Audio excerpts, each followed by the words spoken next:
Okay, Coach, opening statement on this past week for the Ladyjacks. Yeah, I think some of the most dangerous teams to play against are the teams that are fighting for spots in the conference tournament as we get late in the season. And, the other piece that we're always going to find ourselves in this situation is we're going to see everyone's A game, and that's that's a compliment to our program and what we've been able to accomplish over the years. So we saw two teams coming in here fighting their tails off, bringing their best, and they forced us to really step up and play some high-level volleyball. The interesting dynamic is those two teams, you get to face them Yeah. now on their court. We talked about it last week, but now you're in you're going to be living in Louisiana for like 2 weeks? Yeah, we're going to spend a couple weeks in Louisiana as opposed to out west. So break down a little bit on, I guess, more of the same. Yeah, we'll head out Wednesday, head down to Thibodaux, get another opportunity to play Nichols. A match I'm sure both teams are looking forward to. For us, we want to have learned some things from the first go-round and make some positive adjustments there. And we know that we'll be in for a battle down there, and then we'll head over to Lake Charles and round out the regular season on Saturday with another matchup with McNeese. And then we'll get back home for just a few days before we head back to Hammond and kick off the Southland Conference Tournament. So it's all wrapping up really, really quickly. Amanda? Going back to Saturday's game, you obviously look at the stats, you see that offense struggled on both sides of the court, but the one bright spot I think for us at least was Kat Holtman was still able to drive the offense and keep that going. So what does it mean that even though she's one of the many freshmen we have on the court, what does it mean to see her step up into now a little bit more of a leadership role? Yeah, honestly, Kat had a really good day. Kennedy had a really good offensive day as well. And a couple of the other freshmen that you look at their hitting percentage, if you look at Molly and even Jordan, those two, from a kill perspective, are getting the kills that we need. Their errors were just a little bit high. So we're getting the kill production that we need. And that's good because it's coming from a lot of different positions. And we just got a little crazy with our errors on Saturday. That's not what we normally do, but that was an issue for us on Saturday at the service line and attacking. Our error percentages were a little too high, but we'll get that taken care of, and we'll be ready to go this weekend. You bring in Jordan Henderson as someone we've seen that stepped up this last week.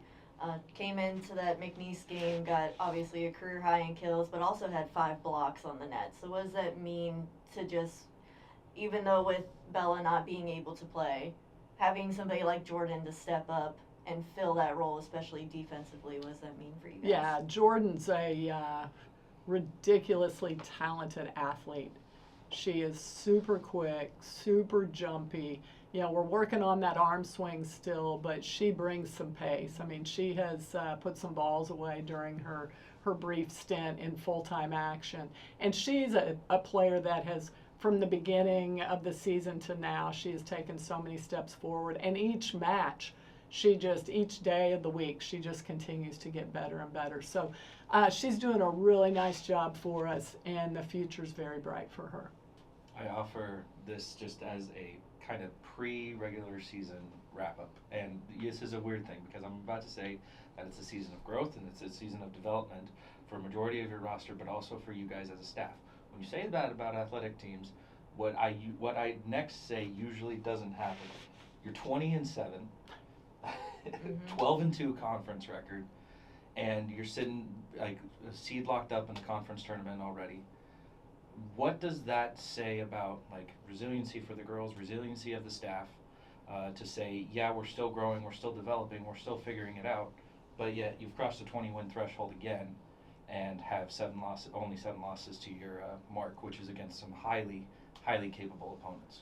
Yeah, I think it says a lot about this group and this team. They come into the gym every day working to get better.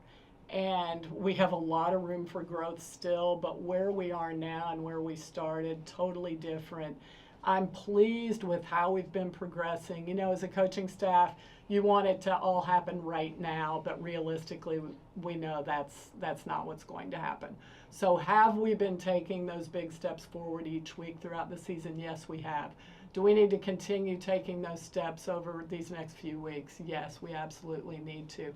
But the girls come in with the focus and the willingness to get better, step outside their comfort zone. And I think that's, you know, you're right. It's crazy because we knew it was going to be a much different year, a much different group, but a very talented group. I think the thing that gives me gray hair is just the giant roller coaster of it all, is that they play like, it's like, oh wow, you know, that was great, and then we're just on this big roller coaster. The consistency isn't there yet, but they step up at times and they do stuff like seniors, but it's just sustaining it for the long haul that's our challenge right now. But it's been fun. We're going to continue to push through, you know, through the end of the season. We're going to keep getting better until they tell us we can't play volleyball this year anymore. I'd be remiss if I didn't bring this up. Somebody who's been a part of the roller coaster, and I only knew this because he tweeted out his own stat. Greg Miller, the voice of SFA Volleyball, 300th match covering you guys on radio and broadcast versus McNeese. So now he's at 301. Yeah, that's right. So just offer your thoughts on Greg and him passing that personal mark covering your program. You know, it was really cool, and Brittany had brought him a cake to celebrate that. So everybody was like, hey, there's chocolate cake over there. But no, Greg's done a great job and been a huge part of helping tell our story. You know, he gets our name out there. He makes sure people know what's going on. It helps bring people in the stands. It helps people who can't come to the matches just familiarize themselves with our programs. So, you know, what he does and what he means is something you can't even put into words. But we appreciate what he's done so much, and I hope he's got another 300 or more in him. Well, you can listen to more of Greg's words as the regular season roller coaster comes to an end as SFA Volleyball takes on Nichols on Thursday and then McNeese on Saturday. Coach, as always, it's a pleasure. Thanks for your time. Thank you.